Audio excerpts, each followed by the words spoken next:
Well, I think one thing we need to understand really is, again, we haven't explored much of the ocean. So if you don't know what's there, in 80% of it easily, 90% of it probably, we don't know what's there. Like I said, we found underwater waterfalls, thousands of them beneath the sea, underwater valleys, mountains, underwater lakes and rivers, underwater lakes, ponds and pools, where there's a second, you have the ocean water, then you get to the bottom, and then there's a shoreline and another body of water inside. Hi, welcome to Integration, where we explore the arts of moving forward, not just sustaining, but transforming.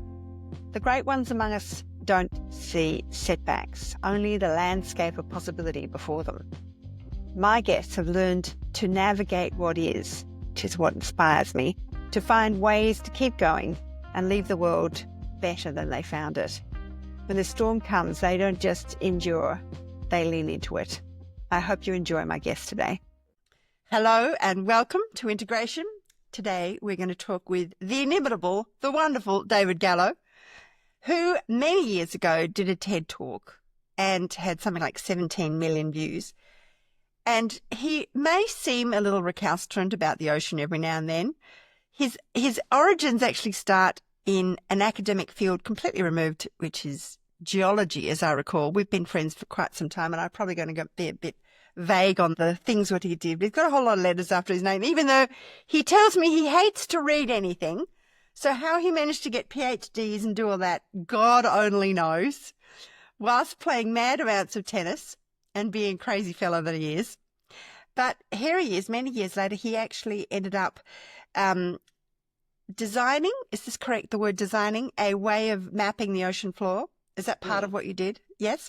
And in the course of that, discovered the Titanic, as I understand it, and a number of other things, including the recovery of black boxes, which is more than a needle in a haystack when you consider that 3/4 of the planet is covered by ocean. So if you can find anything in that, that is extraordinary. So on that note, I'm going to see how much I got right, how much was wrong. Just Thank you, saying, welcome, David.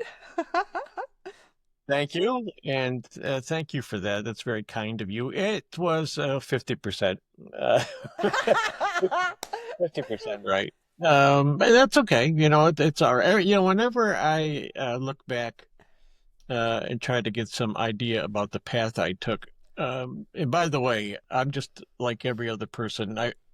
Many people I meet, most have got a similar story about what they did in life, and just a few are scientists. I just happen to be in the science field, but I always come up with a different story. The details are always different, so I need to come up with something and stick to the plan.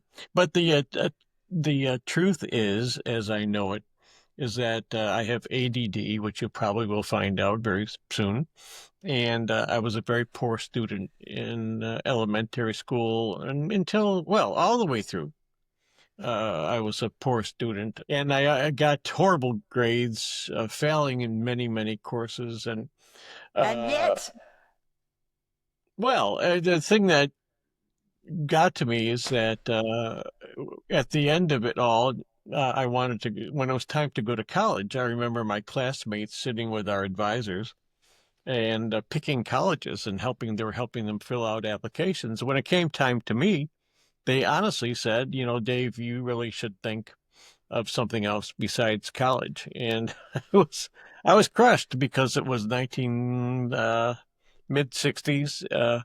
It was time to go to the moon. And the thing that really amazed me or troubled me was that I was president of the Math and Science Club, president of the Rocketry Club, president of the Astronomy Club. And I was every night out with my telescope when it was clear. I was building rockets with my team, doing all the things that science or a scientist or an engineer would do.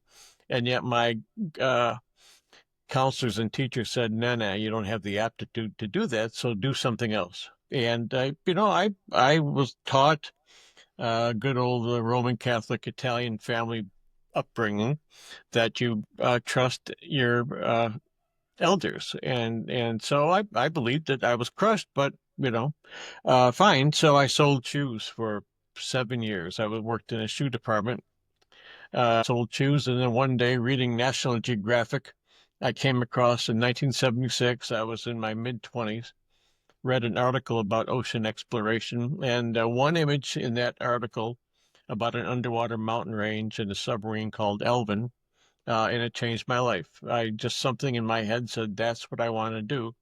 And once I got focused, I think 2.5 years after seeing that image, I got a bachelor's degree in science and made my first dive in that submarine, gave my first paper in an international meeting.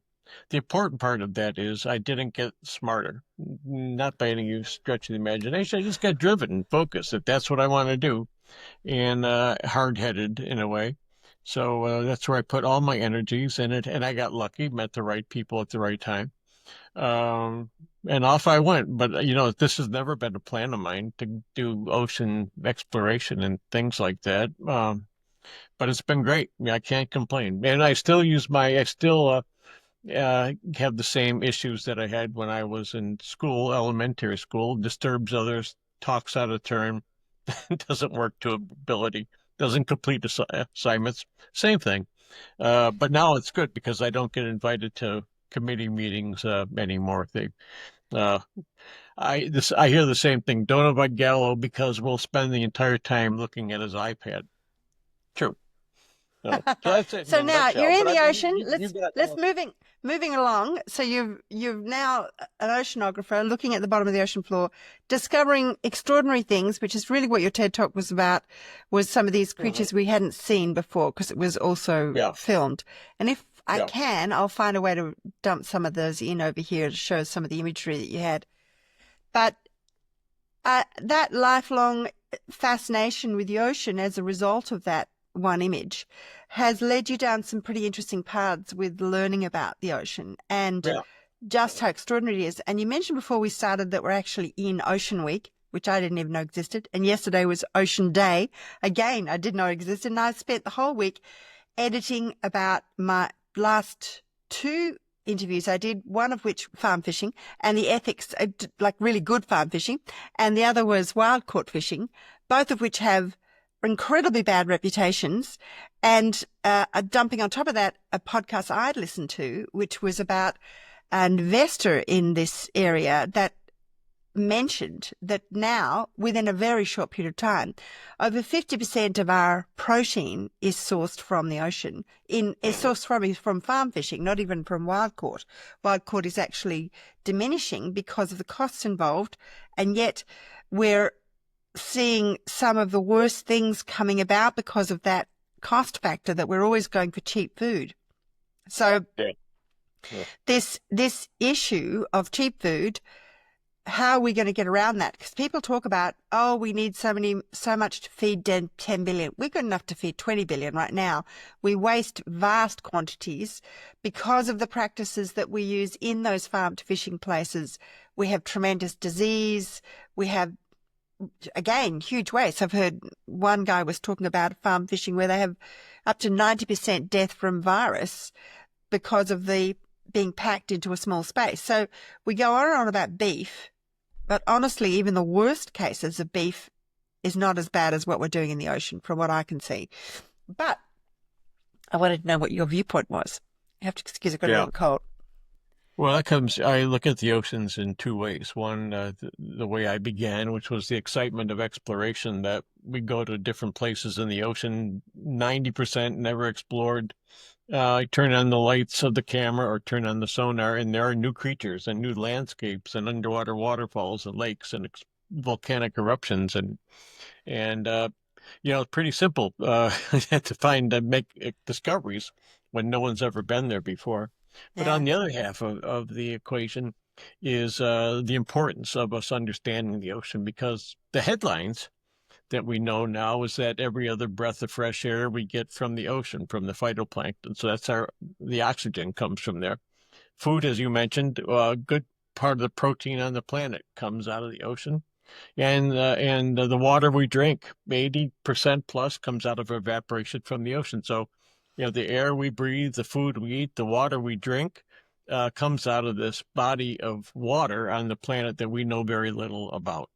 And that doesn't make a lot of sense. I enjoy it because there's something new. It's a great puzzle for a detective. It's a great way to look at things that we have these needs, as you put it. The ocean can provide a lot of it. We have to learn how to manage better.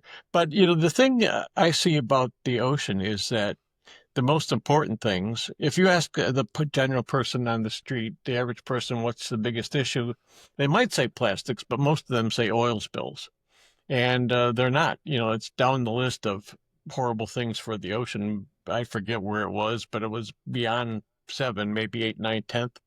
But you look at these things like microplastics or fertilizers, nitrogen, nitrates, pesticides, and that comes in the form of clear water. It's not deep, ugly, tarry. It's not on fire. It's not burning. There's no smoke on the horizon. So the media doesn't pay attention to this trickle of Mm. clear water every single minute of every single day. And that's the issue. We see ocean, the acidity rising in the ocean. We see, so the chemistry is changing, the inclusion of microplastics.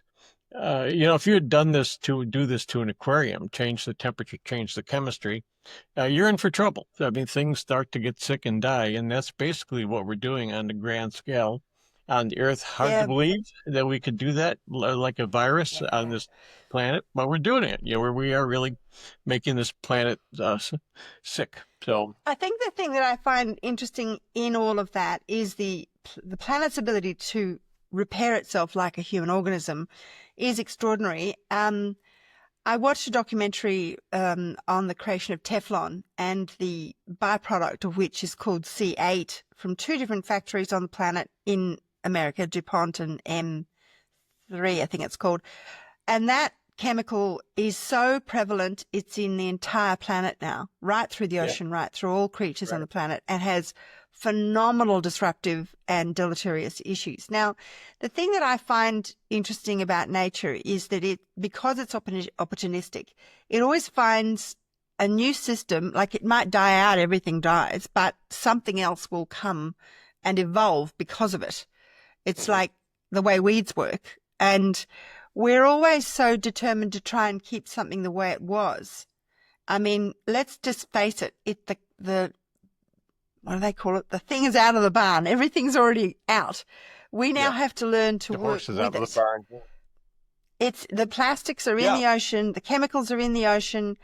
Yes, we need to stop putting them in, but a lot of them have been there for a long time now, like 20 plus years, and we're still yeah. surviving and we're still expanding. So let's not get too doom and gloom about it.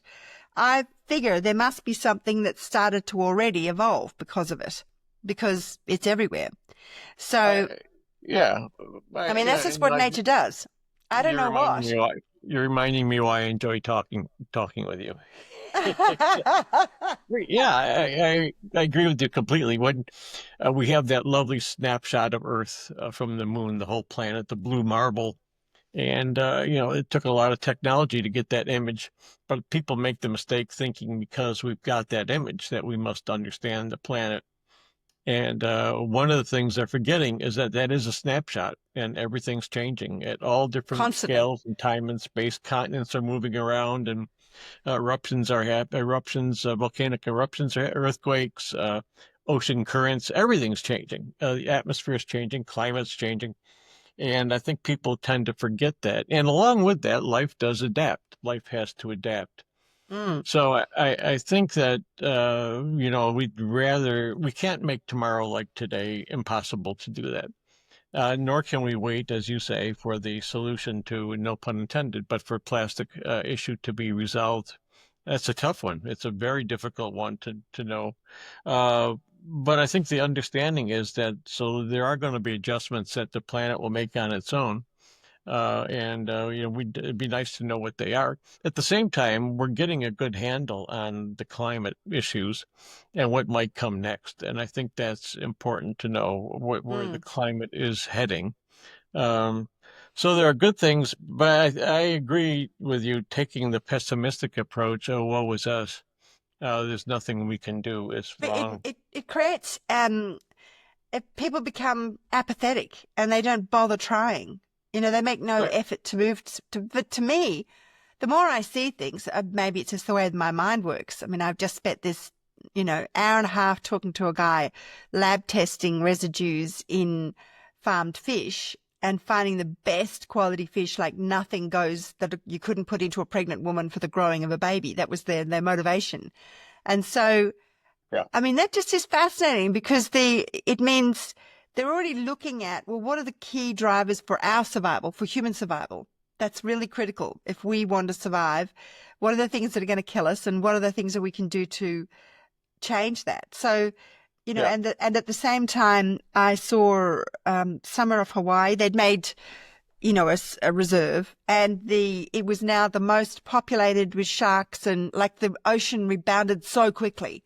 And I think that's the other thing, is that we need to be more focused on the people and institutions, groups that are doing extraordinary things, and keep people focused on supporting them. So Yeah.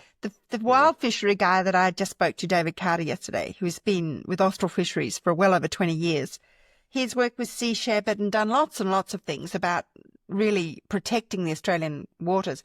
Because when you think of it, even from a financial point of view, if your industry is wild fish, you want to make sure there's more wild fish there.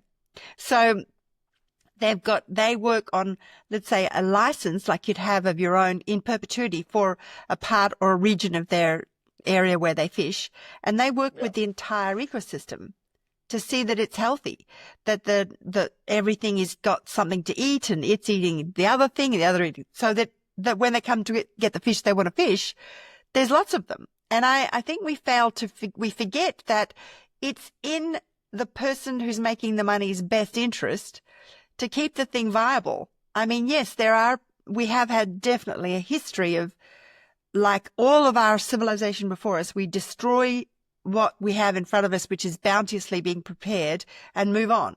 And that's why we've got deserts a lot of the time, which was fertile, because we destroyed it. However, that's what we knew at that time. And we do now realize that destroying our soil will destroy us. We do realize it's slow, yes, but there are those of us that are already started to create businesses, there are premium people that can afford it, will buy a more expensive fish because it is clean and tested, because testing is hugely expensive.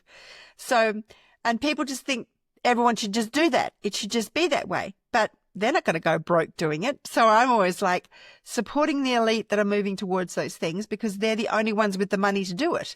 So let's not poo-poo those people that are making those first steps, because eventually the whole thing turns around. But, that first Titanic across the water, we have to support that. Yeah, I think that's true. But I think you're asking for the case of the businesses that have, I think there are fishing fleets on the planet. I don't want to point at the Chinese, but that's one of them. I know they're bad. Don't get me wrong. Well, I don't think they're that interested in the long-term survival of the fish stock in the planet. I think they want to. I'm only talking about a few that are. Yeah, some that are. Yes, I'm only not Chinese. I'm just saying the ones that I talk to. Of course, yeah. I know in Canada, one of the Clearwater, Canada, John Risley, his company, astounded me with how much they really do care. Even fish that they didn't really fish, they cared about what was going on with that particular species, and that was great to see. And you're right. In some places where the ocean's left alone to heal itself, it does a pretty good job of doing that. But we're still, we kill millions of sharks every year, and I don't know if that has a big impact, but it sure seems like it ought to. And I know fishing fleets are still running wild around the Galapagos, and there's a corridor where fish go up and down between Costa Rica and Galapagos. It's the swimway. But some of the fishing fleets have plunked themselves in the middle of that. There are, luckily for us, there are groups now that I think Global Fish Watch, where using their technology, satellite technology, you can look down on the whole ocean and see where the fishing fleets are actually. And I think that kind of thing helps. But what we need isn't more I did educated. see one. I saw one of those watches that actually alerted the Argentinian police and stopped a Chinese floating factory that was Yeah. harvesting and processing. That was fairly recent, I think, hit the news because they were doing it in the dead of night, and they stopped them. So I think the biggest problem that we fail to realize is that the areas where it's really, really bad is where there's not the money to police it. So I was talking to Austral Fisheries and they were doing some work with Africa, and I've talked to scientists in that area and off the West Coast. And it's not necessarily that they're corrupt, is that he said it'd be like, well, they'll issue a license for one ship and 3 will turn up, and they don't have the resources to go and police those 3. And what are you going to do about it when you have no money? And that's, I think, what people don't realize. There isn't a global police force that's out there monitoring the fish. It's individual nations that have sovereign rights over 200 nautical miles, and they just may not have the money to man that. A boat is expensive. Maintaining it, the crew are expensive. The fuel to run it is expensive. Everything. And so I sometimes think the public is naive to just how costly these things are, and why I'm always so focused on where is the money, how can we get the money. It's not going to be just let's all crowdfund a little bit. It's got to be an ongoing, self-sustaining financial thing, not something from the government, not something from the individual. It has to be something that has its own financial loop in it. And that's really where these podcasts are really focused on the people that have done that despite all odds have found a way to make a business that will continue to support them and the thing they're doing that is the right thing. I wanted to do these podcasts because I felt a lot of people were feeling, oh, it's all hopeless. There are so many individuals that are doing extraordinary things, and we need to be celebrating that. So I am here interviewing you, David, not for the negative things, but, I think before we started, you said, well, I'd like to just go and retire back to the orchards that I grew up, but I stay here in this milieu that I'm not particularly interested in staying in because I feel a duty to stay here and keep helping where I can. So you have been in circles, both political, celebrity, many different circles, and you have, in your quiet, humorous way, and I think humor is a very powerful tool that you potentially underestimate, you have made, a little movement, and you have to keep doing that because people don't think about the ocean other than to go and sit by it and have a quick dip in it or go out on a boat. They don't see what's underneath. They don't see all these things we're talking about. And I think it's really important to talk about them. I as you know, I couldn't agree with you more about that. In fact, just before I got on, I was looking at Architectural Digest, the magazine. Beautiful magazine. Jeff Bezos's boat is featured, his yacht, which is now the largest floating yacht on the planet. Oh, and okay. Jeff, there are a number of billionaires in his class. Eric Schmidt, the Google boys, Ray Dalio, and others like that. Probably Elon Musk. They're they're doing their own ocean research, and that stuff is good. You can't complain about that. But at some point, we have to educate the public at large about what's at stake, and not by hitting on the negative stuff. As you're absolutely right. There's nothing worse. Who wants to hear it? I don't want to hear it. And but it's got to happen, I think, on a pretty grand scale. And it's got to happen in a smart way. I always said to myself in the very beginning when I got into this field, like, I'm just going to show people what there is and let them decide on their own for themselves. What do you think we ought to do? Yeah. And I do as much speaking as I can to farmers, ranchers, herders, fishermen, coal miners. And I feel so bad for them all because they're all being under attack in a way. You have some PhD scientists showing up and saying that you need to stop what you're doing and what your daddy did and granddaddy and great-great-granddaddy, because I have this hypothesis here that if you stop, maybe in 300 years, we might see a difference. That's really unfair, and the scientists have no stake in that. But I think what helps is if they do what I just said, explain it in normal English to the people. This is what we see. So what do you think we ought to do? And I find that people, no matter where you are, they tend to respond to that. But if you come across holier than thou and saying that, hey, you need to stop because you don't know what you're doing, you're making all that junk.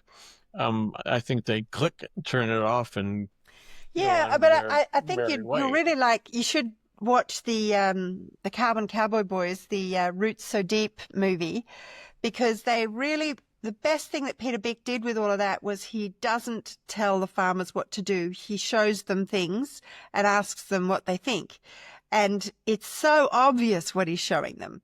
Like he was amazed that the thing that was most interesting to uniformly to the farmers that were doing the wrong thing was the absence of birds because they like to hunt them. And I was like, okay. And right across the fence, there was this regenerative guy with hundreds of birds.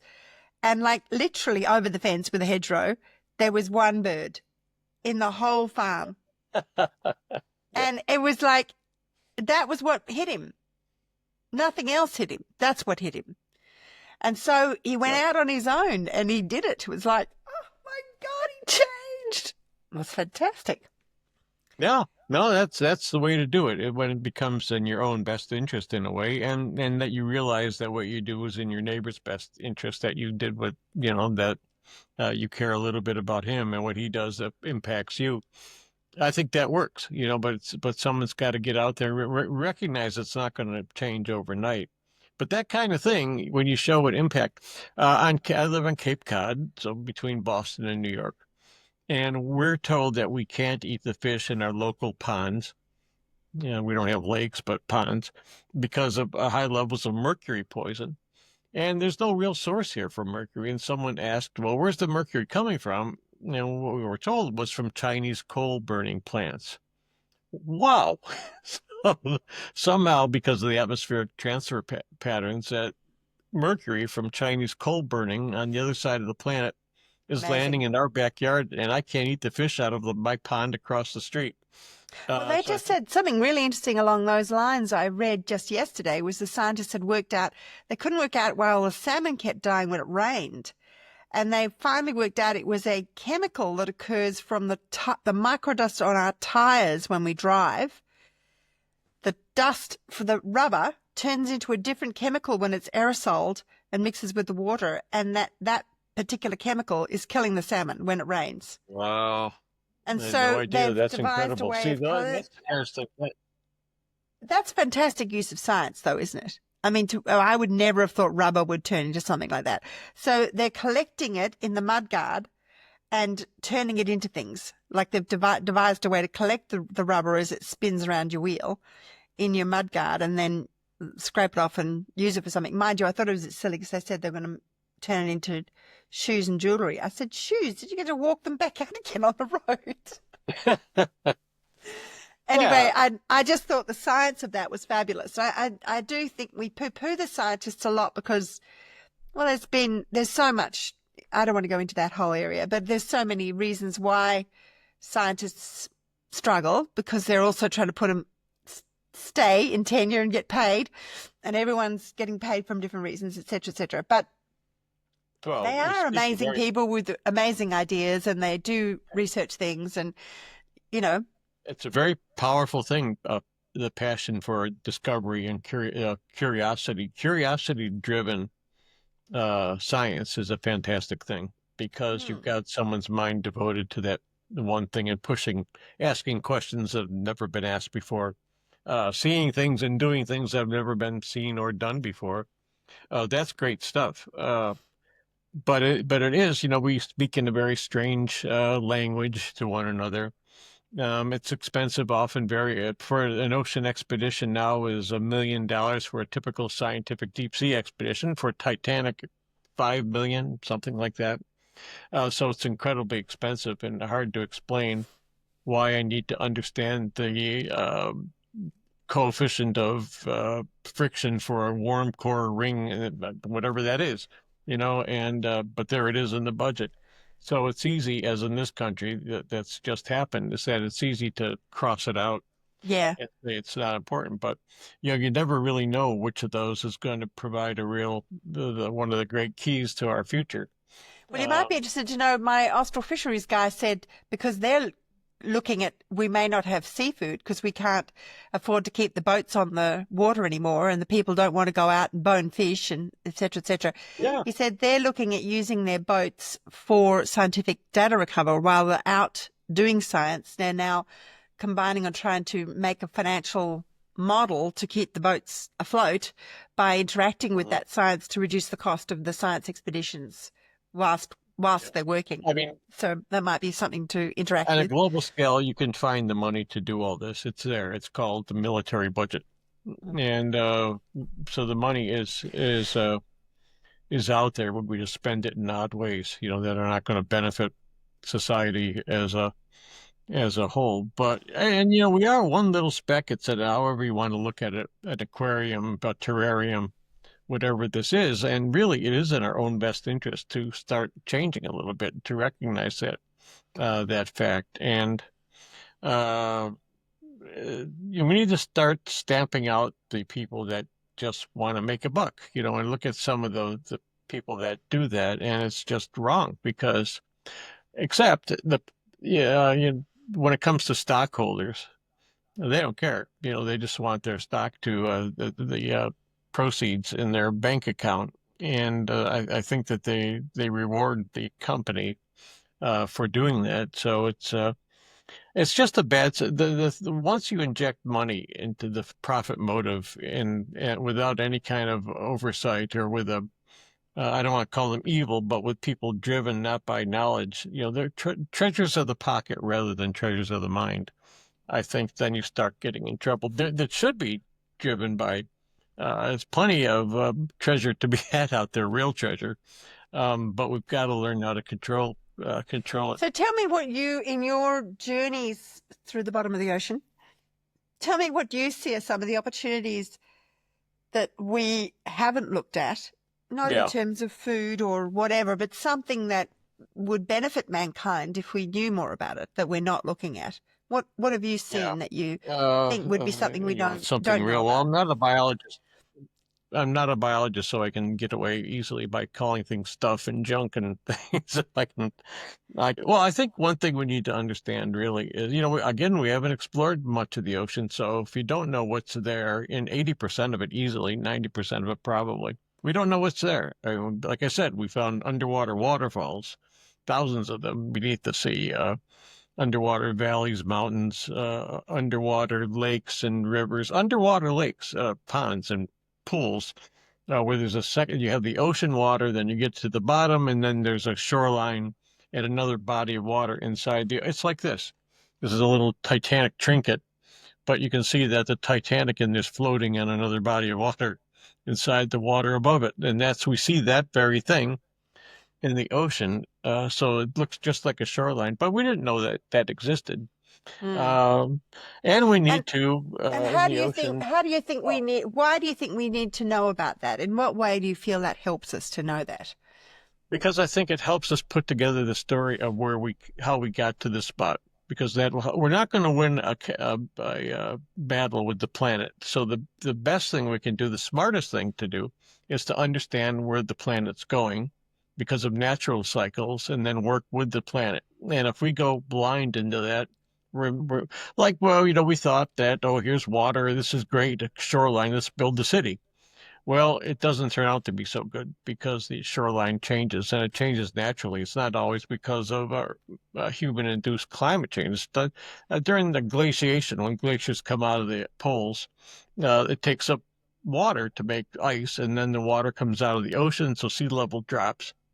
And in the past, peoples have gone out onto the shorelines far out where there used to be water and built little settlements out there, and then the water came back and not so good for them. They were gone. And at the same time, we've found cities on the coast and the sea level's rising. And in Florida, I know Miami, even when it's not such a stormy day, they're getting flooding on streets from the ocean. Other cities the same way around the planet. So I think understanding these rhythms and cycle is important. You go to the bottom of the ocean and collect sediments and then analyze the kinds of shells of animals and whatnot inside there, because it's like a tape recorder, because sediments fall, all the sediment on the bottom, next layer, next layer, next layer. So by analyzing all these different layers in time, we can get an idea what the climate was like.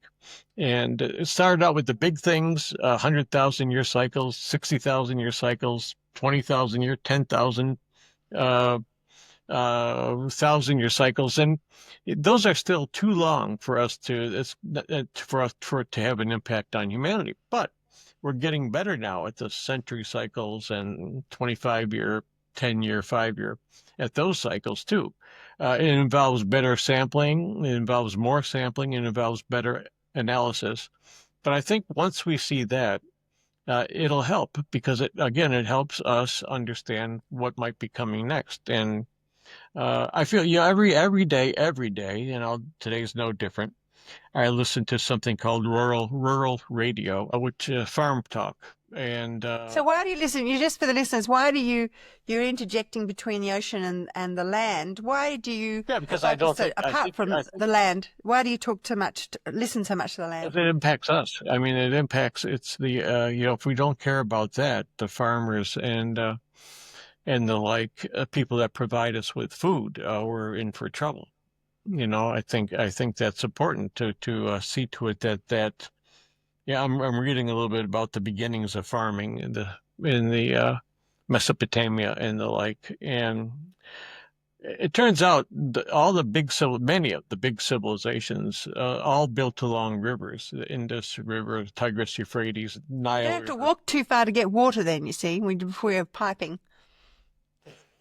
Well, no, it's we counted on the river for fresh water, we counted on the river for nutrients, and then when things change, especially if they change fairly suddenly, you're stuck there with this civilization, and they collapsed. The Egyptians, Akkadians, and on and on. Those civilizations collapsed all because of very tiny little variations in rainfall pattern, and you couldn't count on the same pattern. So I think it's important unless we all want to be nomadic herders and wander around the planet, I think it's important to know what's coming next. That's all, and recognizing that things could very well change, and they are changing. Well, there's a company in Australia called Greening Australia, and they have been for many years. They basically do relationships with farmers, and they grow seeds, particularly natives. And they've been planning with the bomb for over 20 years. They've been moving those plots further and further south with the predictions of the changing weather patterns. So they've got a 20-year cycle planning ahead for what won't Yeah. grow where they're currently growing it. So I think it is well known in the scientific community about this transient nature, and there is more and more adaptation and awareness of adaptation. I think it's just more that Sure. the No, public no, maybe is not with it. that's right. But they have to get it right. They have to get the models right. And there's many cases where the models were wrong. So when Yeah. wet growing season was predicted, and the seeds that went in were seeds that would do well under wet, it turned out to be a dry growing season. The converse, where people planted seeds that excel in dry weather, and then it rained and they just got washed away. So you've got to hope, because the farmers and ranchers and herdsmen, they're counting on those predictions to be true. There's an advantage to be had for those predictions to be true. And as you pointed out to me, I never thought much of soil health and all that stuff. Yeah, it's very important stuff, and a lot of Well, it. I think the thing that we're not really taking into account is like the reason I got into the carbon space, hoping against hope that they actually would pay for carbon, which I thought was a wonderful concept. And of course, everyone poo-pooed it. Oh, it's this, it's that. But the point is that when there's carbon in the ground, it creates resilience for all of those variances. Flood, fire, famine, all of those things are ameliorated with more carbon in the soil. So it's not that you're going to get the algorithm right. I was speaking to another carbon guy, Corey, just recently on one of these podcasts, and he was saying, oh, people are all upset because we did it all on an algorithm and it didn't pan out the same way. But, it's an algorithm. You're guessing. You're on, as much science as you can get, but things will change. What is it? The butterfly effect? The thing over there does the thing over here, which does the domino of a whole planet. Right. But it's important to know that things will change, because then you Yes. don't put down roots like we've done building the major cities. I think 20 of the largest cities in the planet are built right on the coast, on water. And I think it's important to know that it's not forever. So you don't have to be able to predict exactly what the change will be, but that there will be change. So you need to be prepared to adapt to that change. One thing that bothers me, many things that bother me, one of the many things is this statement that we need to follow the science. Oh my God, no, you don't.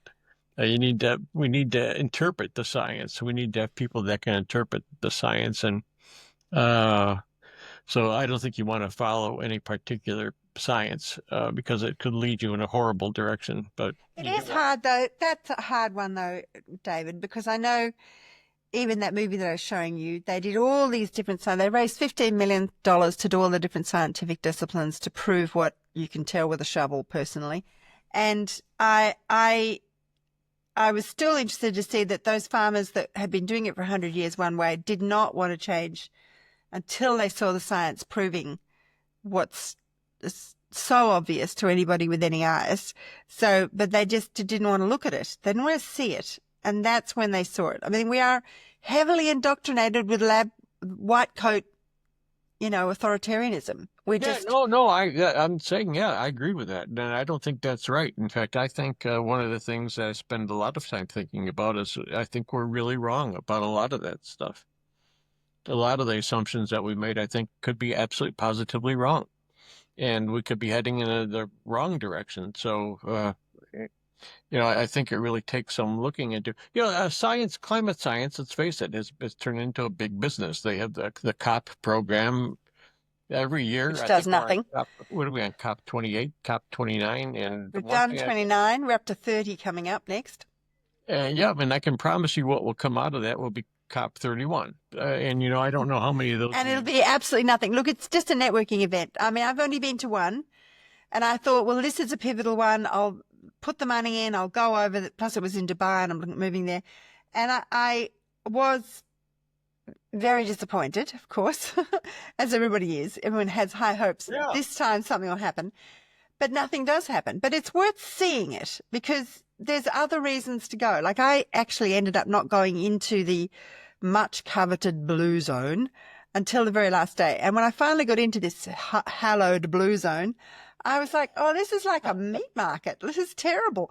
And I had spent the whole week actually at things on the outside that were being run by the English. And it was like, oh, these are so good because they were kind of like, people were using it, business was using it as a draw to bring really influential people that actually can sign on the dotted line and can make changes, which you maybe don't get into otherwise. And so I think you've got to look at COP for different reasons. It has all that PR fluff, but that's not the reason to go.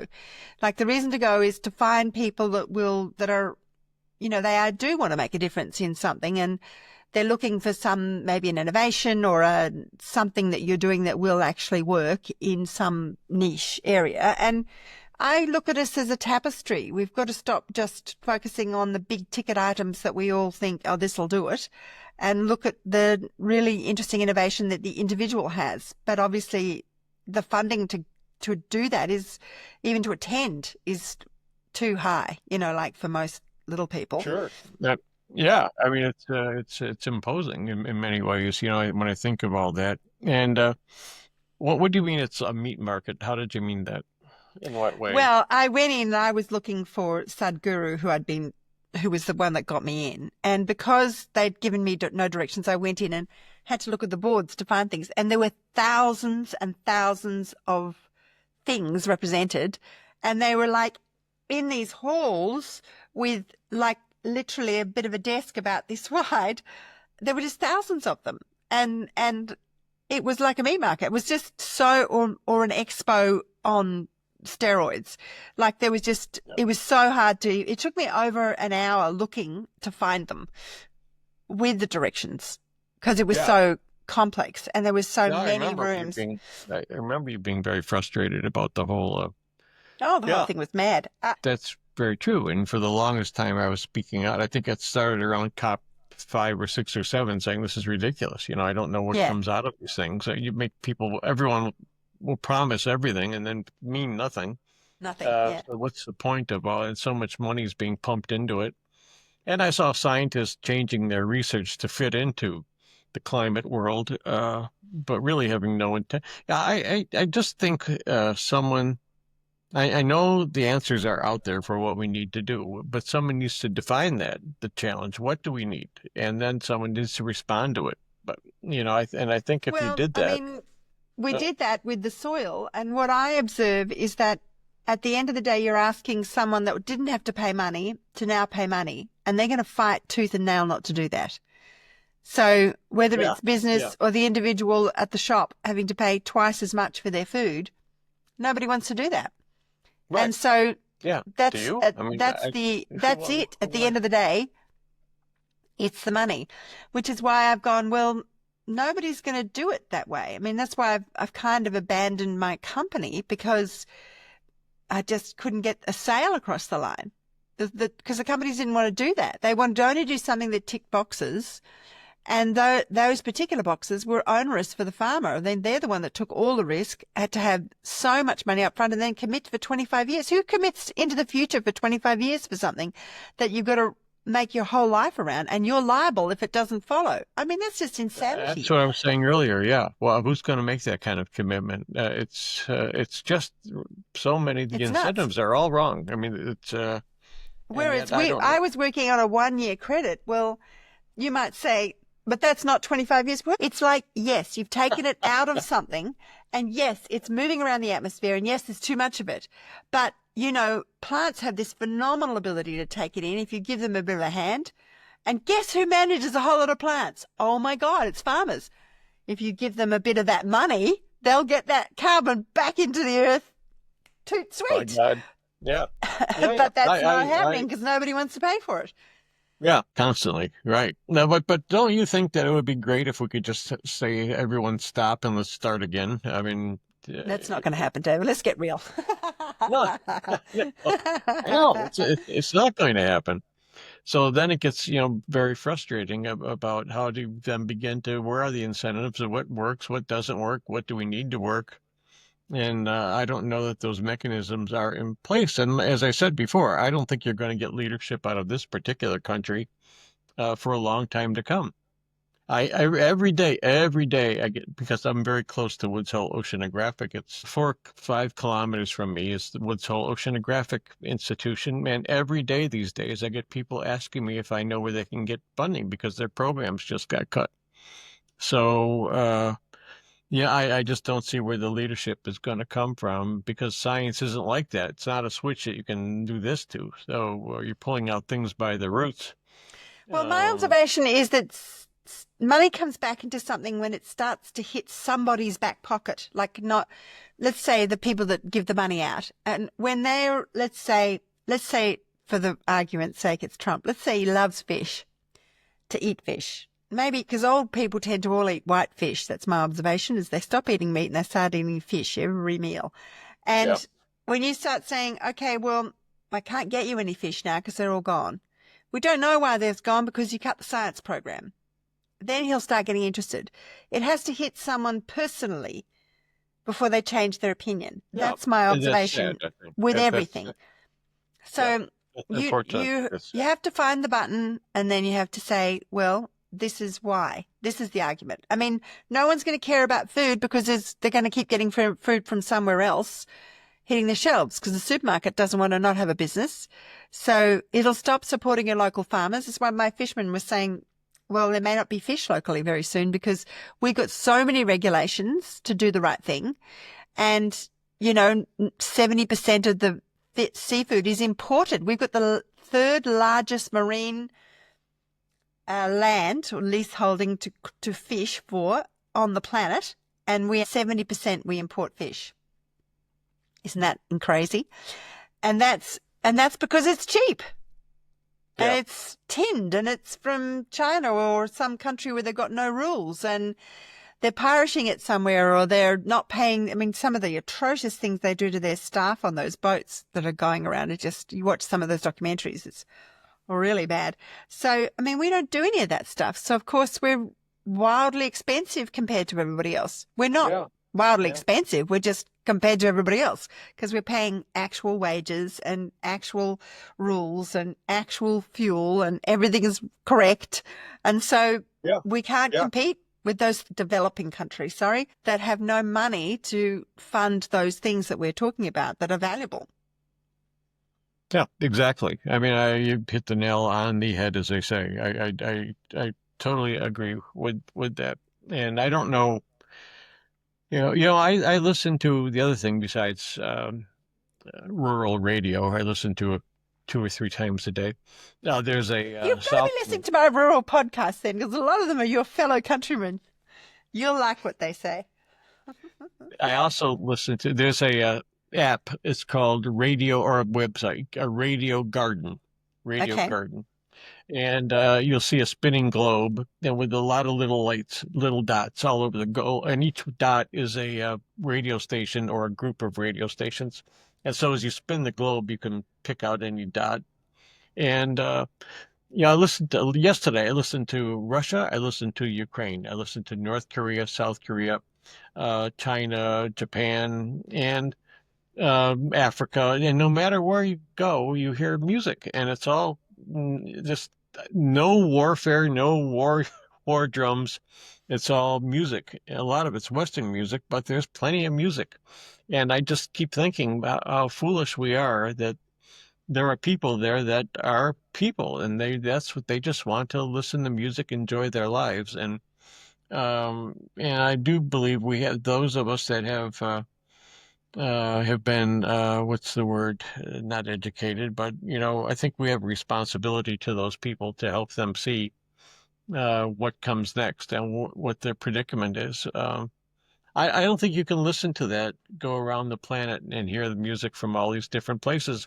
Russia and Ukraine across the border, 10 kilometers apart, and you have cities there that could be bombing any time, but there's the radio stations are still playing music. So, and I do think that once we start, I think that could be our mistake. I think that we have to recognize that the number one thing we have to do is to recognize that we have other people on the planet that we should care about, and they should care Yes. about us, because that would help guide a Yes. lot of these other issues.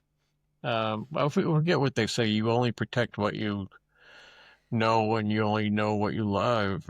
It's all mixed up.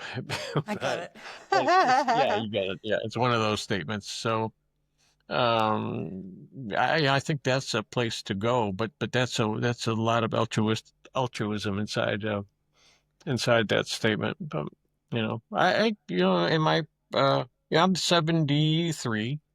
So what do I have? 5, 10 years, something like that. You're young and really.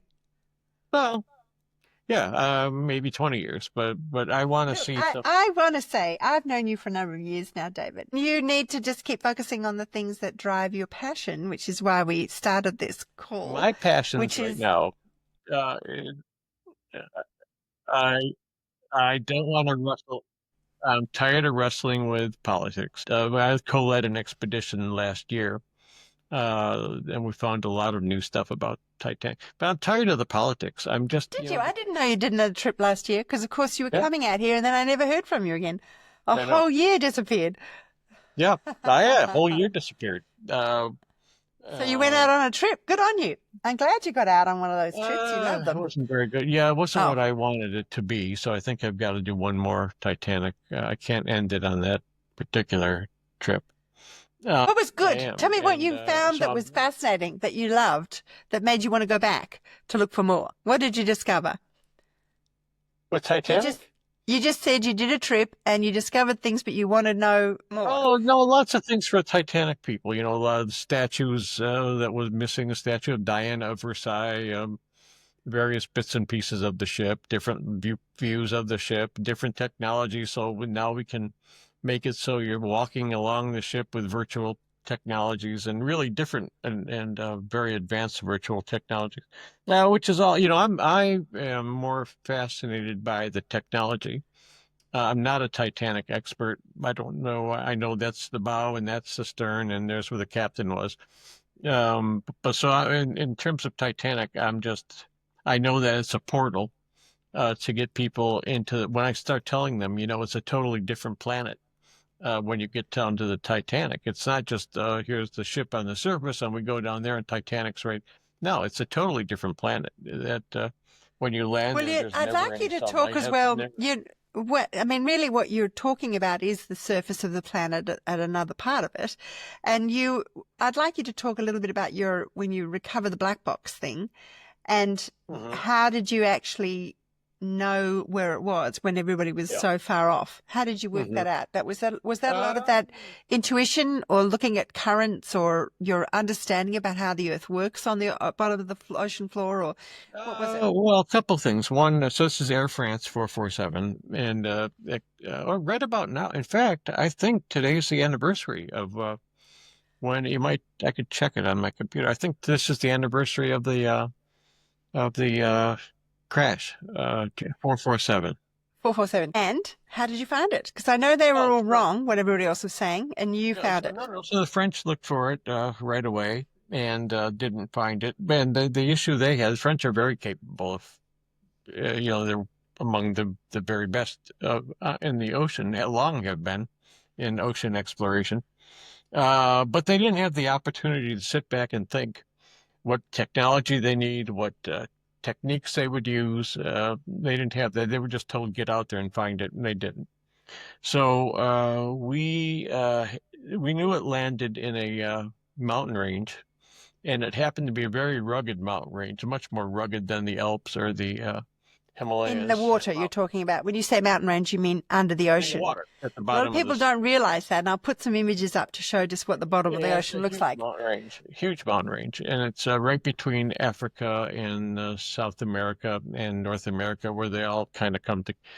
So it's in the middle of the South Atlantic, is the Air France, and it's a place where I had done my right there. This is one of the first. That is a map I made of that mountain range.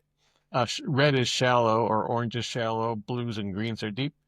But it had been a place where this very rugged underwater landscape, where the mountains are 5 kilometers up and down, Wow. is a place that I was very familiar with. So, and we had some very new technology at Woods Hole. So I packed up my bags and off to France I went and said, I think we can help you find the plane. And of course, they weren't very pleased with this snotty Outsider. Snotty American. outsider. Yeah, exactly. And it took a while and it was a trip to Titanic that convinced them, I think, when we showed them the evidence from Titanic, the kind of work we could do. So we went out, and the whole first year we had 2 months. And the first 2 months we found nothing. And I was one of three people that co-led that expedition. I never went out on the Air France, and I'll explain that to you in a moment. So the first year we found nothing the first month. And then as the second month was going past, I was watching the days tick by. There was a lot of pressure. And it was nowhere near where we thought it would be. It was a place where the modelers said it'll be over here. And so we looked in there. Some of the scientists said, engineers or modelers said, no, we're 80% sure, 90% sure it's in there. And that's a tough thing because you don't know if you had gone over it and missed it. You're using sound to explore, looking for an echo to come back, a bright echo to come bouncing back. And so 6 weeks went by, 7 weeks, nothing, nothing. Now the media is getting on us. The governments are getting on us. We thought you said you'd find it in the families, which is worse. We're counting on us to find their loved ones, and we came up with nothing. And so we came back to Woods Hole. It was horrible. It was horrible to not have found it. And then we thought about it and said we want to go back because we were convinced that we weren't looking in the right spot. Uh, and after a lot of political rumblings and actually in some cases fisticuffs, we got the opportunity to go back. And the French government said, we'll give you 3 months to look in this circle. And we said, okay. And so the way we worked it out was I would take the second of the 3 months. I would be expedition leader. And then, so there were three of us, and we had So the first month I would not go. So I saw the ship off in Brazil. I came back to Woods Hole, and as I was pulling in the driveway here, I got a phone call from the ship saying we found it. Oh, So they found it in just a few days after having uh, been there by looking in a spot where we thought it would be very close to where it was last heard from. And sure enough, there was Air France. so it hadn't moved. It hadn't actually moved very far from the last sound Oh, recording. the floating pieces moved a long way, but the pieces, most of it doesn't float, sinks to the bottom. So it was there where it had always been. Well, wouldn't it depend Malaysian on the Air, of course. ocean currents if there was a storm or something? No, it's very deep. It's the same depth as Titanic, No, I but mean, the storm was.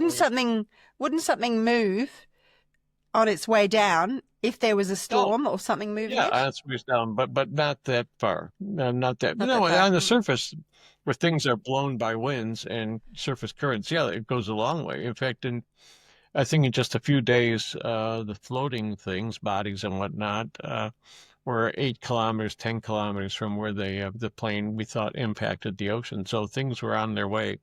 And that was the case with Malaysian Air too. It was that, we couldn't find any bits of the plane on the surface, so it's tough to find the plane when you can't find out where it hit the water.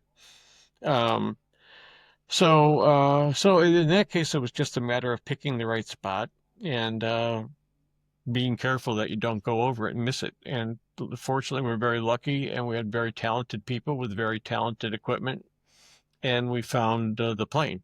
Which Mm. was, in one sense, you want to celebrate that. In another sense, there's nothing to celebrate. It was a horrifying situation. I'm glad and relieved that we found it, but what a horrible. I talked to many of the family members every night.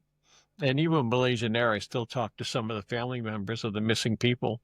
And it's very difficult because some people believe, like in the case of Malaysian Air, that their loved ones are going to walk in the door someday. Mm. And although I won't say it could never happen, probably not. And Mm. so this idea that we gave them closure, I don't think so. I was told not to expect that you really can't give people closure. And so I don't think we did. Although we did in the case of Air France, they understood why it crashed. And it wasn't the plane's problem. It was a co-pilot pretty much problem. So that, in a way, made air traffic a little bit safer. Was that Um, that was in the black box? Was it the recording of that yeah, you we had learned to that? find the black box, which was we made a map. We approached it like a crime scene. Once we found the plane, we said, okay, now we want to take photos of the crime scene, every single 100,000 or whatever it was, images of the seafloor, and make them into a map and let the forensic people understand what's there and let them help guide us. And sure enough, there were the black boxes, which helped understand what exactly happened that night. It was all recorded. With Malaysian Air, I don't know. It's been a long time. I don't know if we'll ever find out what actually happened, but I do believe that plane will be found at some point. You talk about politics. When something sinks in the ocean, and the governments are looking for someone to go find it, for instance, or salvage it. It's a god awful, horrible uh, Is that because process. it's in international waters? It's not anybody's waters, it's everybody's? No, it's because there's money, but it's partly international waters. You know what? Australia, the Transportation Bureau. So I spent some time in Canberra with that group. They had the first, with Malaysian Air. They took the first shot at trying to find it. And having never put together a deep ocean expedition before, and I forget their names, but I couldn't say enough good things about them in Canberra. They worked their tails off. They were out there for months and months and months on end in horrible weather trying to find this plane. And I felt so bad when they finally had to give up. It was terrible, but So I you was guys very. you didn't find that plane? Malaysian Air, no, still out there Hmm. missing someplace. And if And these are the why do things you that, think that is? Because of strong winds, strong currents? No, no, it's a big ocean, and every minute the plane goes 10 miles. Wow. So it's very easy with is that right? Did I get that right? Minute, 10 miles, something like that. Yeah. In just a few minutes of not knowing where something is, it could be 40, 50 miles away in five Yeah, minutes. yeah, And yeah. so and that takes a long time at the bottom. At the bottom of the ocean, you can go about a half mile an hour, maybe two. 5 kilometers an hour is pretty fast to move across the seafloor. So it's slow going. So if something's not Oh, where you think it is, let me ask you, there's a part of the planet where all the animals didn't cross. Look, that Titanic, that divide, there's a tectonic point in the ocean, as I understand it, where all the big animals, like all the Australian animals, and then there's all the African animals, when the tectonic plates split, and even the birds won't fly over it in the ocean. It's somewhere in the ocean. I thought you no, might know about it. no, Oh, it's very well not known. me. I don't They've got believe a that. name. Sorry? And I'm pressing my bullshit button. No, I don't See what? believe that. Okay, No, I'll after the show I'll look it up and send it to you. You can tell me no. if that's got Well, any I mean, relevance because animals. it's kind There of are all of the people. animals didn't cross it, and the other animals they're like completely different. Like then like a lot of animals migrate around the planet. Madagascar is very different because it was part of Africa. Then it's moved away, and there's pretty strong currents between Madagascar and Africa, so that wasn't easy to get through. Australia and Africa and India used to be all in one big clump Hmm. together, and that all split up. Pretty fascinating how it did. But I think animal there used to be land bridges. I mean, you Hmm. could used to be able to go through Indonesian island hop Hmm. pretty far out into the Pacific, and same thing the northern route from of Russia or Asia on up to the north to the Alaska. There were the Aleutian Islands. You could come all the way over into North America that way. So animals found a way to get from Well, every dingoes apparently came 20,000 years after the Aboriginals here, which I didn't know. I thought that was just fairly recent. I learned that. dingoes. The dingo, which Is is that the we said Australian native dingoes? dog, dingo, yeah, the Australian native Yeah, dog. yeah, wow, He was yeah. 20, they were 20,000 years after the Aboriginal, which I was Yeah. fascinated to learn.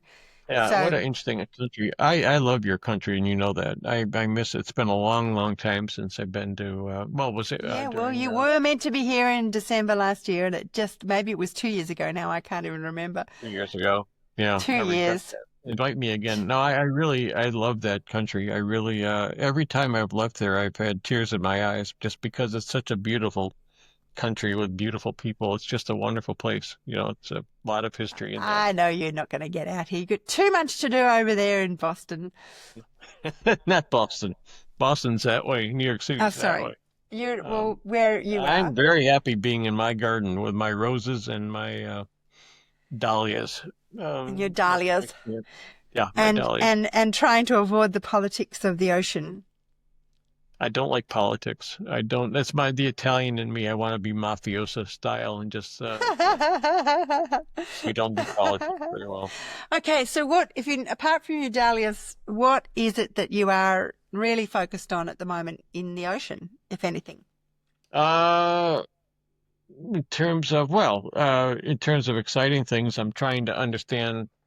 There's in the Mediterranean, ancient Med. There's a group of mysterious people called the Sea People. That's what they look like. Ah, Yeah, very. Oh, yeah, that's what they look like.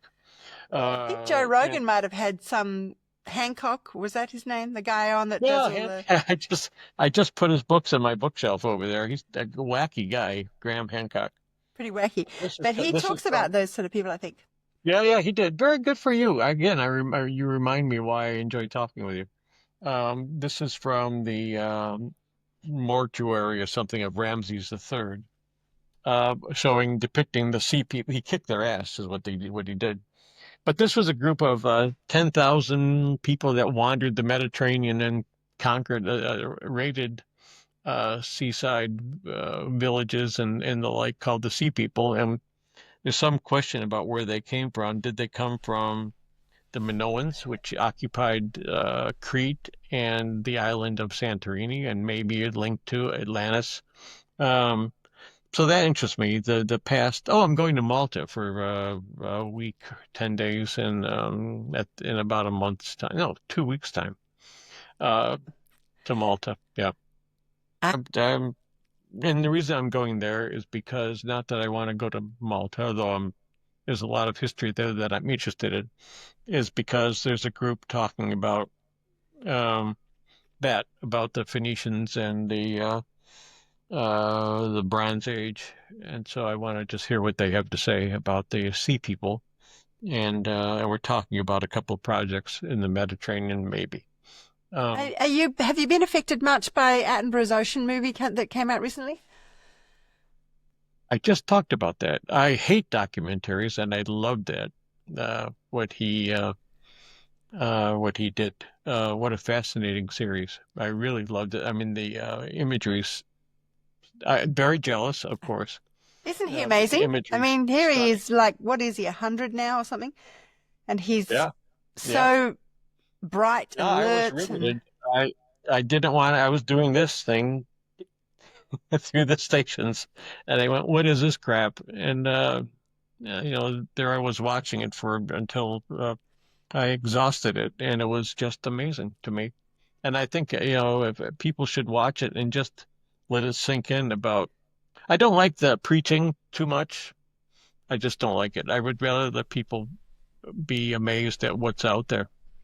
Let them feel how they want to feel it. You tell me. That's what I used to tell people. And that's what I think was good about TED, is that I said that way back when, I'm going to show you something that you've never seen before. And I did. And I said, but you tell me what you think. Don't let me tell you what I think. I want to know what you think. And it worked out well. I hmm. wasn't doing that as part of any gimmick. I was doing that because I think that's seriously the way. What do I know? Let them, like looking at a piece of art. Tell me what you see. I don't let me tell you what you should see. Well, that Uh, octopus, and you've I got, loved it. I do recommend people to look at that little TED talk. Just say, look up David Gallo, TED Oceanographer. There is another David Gallo, so put the word oceanographer. A bunch But of them. not with the word oceanographer in the Google, it comes up with you. No. But in that, the thing that you did with that giant octopus that just kept changing Yeah. colors, that's the thing that's so extraordinary. Yeah, that's the work of Roger Hanlon, who lives just down the street. He works with cephalopods, octopuses, and fascinating animals about how intelligent they are, but they can not only camouflage beautifully, but they also shapeshift. They can Mm. change their skin texture, skin color. Fairly bright animals. Unfortunately, they taste great when uh, cooked with oil and garlic. It's so sad that we eat these poor things, but Now, it's interesting you say that because I went to Tenerife and every single restaurant over there, the Spanish, were eating octopus. You'd get an entire yeah. octopus about this big on your plate. I found it grotesque.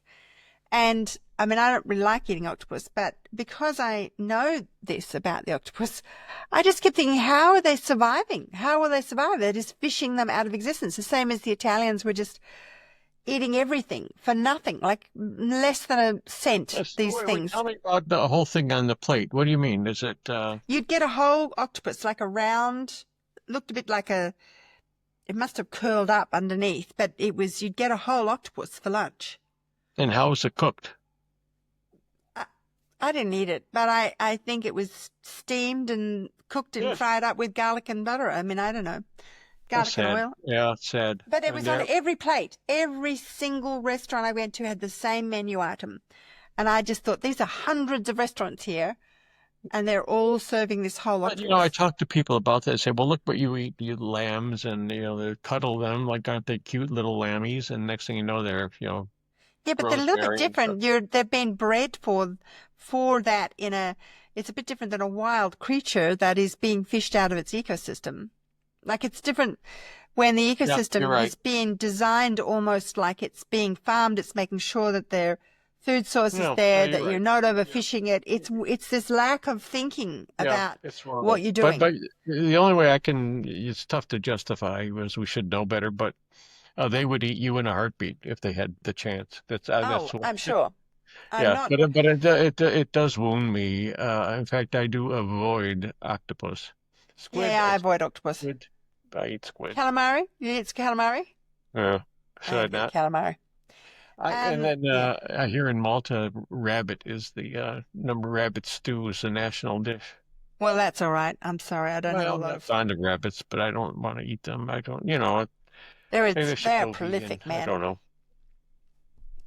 Yeah, well, that's why there's so many on islands. It's a great, the whalers and fishermen used to dump rabbits off on islands because they know when they come back to that island, it's going to be full of food. So, Exactly. They're yeah. prolific. Particularly, there's nothing to eat them. People always look at the fact that there's no predation. It's about the balance of predation. All right. Well, I think is there anything else you'd like to talk about that we haven't discussed that you think minutes? But I'm glad you've managed to fit into Ocean Week. I don't need Wonderful a to copy. finally I speak to you never watch again, myself. David. Some people are lucky like that. They get a chance to speak to me.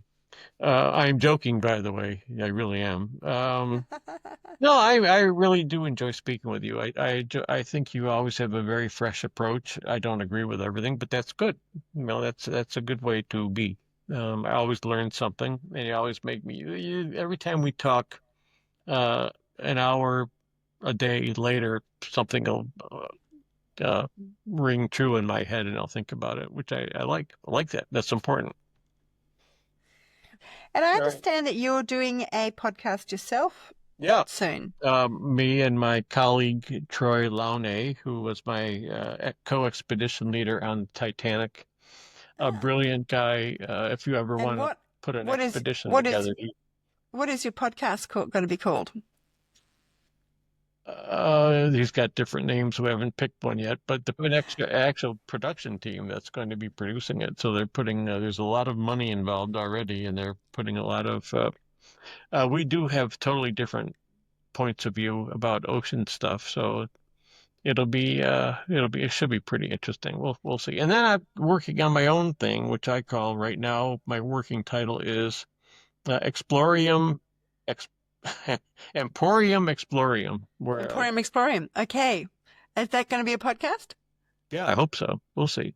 I told you I want you to be part of it, so I expect you to join in. But I would always turn up. That's a place for ADD-ish people to share. You never know what we're going to talk about, but something to do with exploration. There you go. Yeah. That's how I like them to roll, personally. I don't know how other people like watching them, but I like doing them. I found doing these podcasts fascinating. I find people extraordinary. And Well, I'm so glad you're getting out there. Even though I've said that from day one, that having you, and I hope something you get more, just skyrocket your popularity. I mean that, and I don't just say that for no reason. Well, maybe you'll share it around for me. Share this one. Thanks for listening to Integration, where we explore the strategies that connect heart, land, and capital. If today's episode sparks something in you, share it forward. Until next time, stay curious and keep building the world you believe in.